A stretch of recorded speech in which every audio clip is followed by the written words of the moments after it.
ابو اسحاق نے کہا کہ میں نے اسود سے سنا، انہوں نے عبداللہ بن مسعود رضی اللہ تعالی عنہ سے کہ مکہ میں نبی کریم صلی اللہ علیہ وآلہ وسلم نے سورہ نجم کی تلاوت کی اور سجدہ تلاوت کیا۔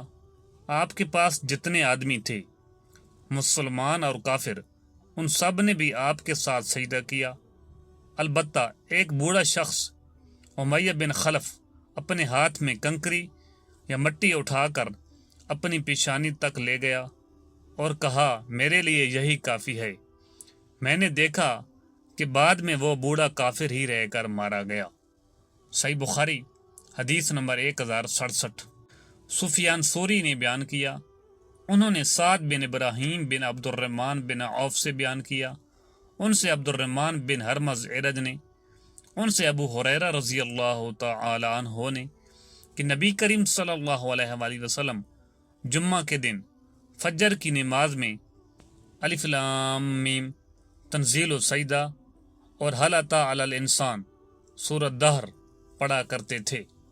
صحیح بخاری حدیث نمبر 1068۔ سلیمان بن حرب اور ابو النعمان بن فضل نے بیان کیا، ان دونوں نے کہا کہ ہم سے حماد بن زید نے بیان کیا، ان سے ایوب نے، ان سے اکرمہ نے بیان کیا، اور ان سے حضرت عبداللہ بن عباس رضی اللہ تعالی عنہ نے فرمایا کہ سورۃ صاد کا سجدہ کچھ تاکید سجدوں میں سے نہیں ہے، اور میں نے نبی کریم صلی اللہ علیہ وآلہ وسلم کو سجدہ کرتے ہوئے دیکھا۔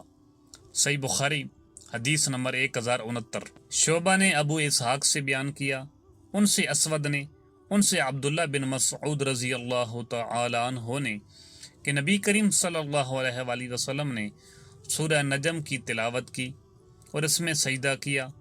اس وقت قوم کا کوئی فرد، مسلمان اور کافر بھی ایسا نہ تھا جس نے سجدہ نہ کیا ہو، البتہ ایک شخص نے ہاتھ میں کنکری یا مٹی لے کر اپنے چہرے تک اٹھائی اور کہا کہ میرے لیے یہی کافی ہے۔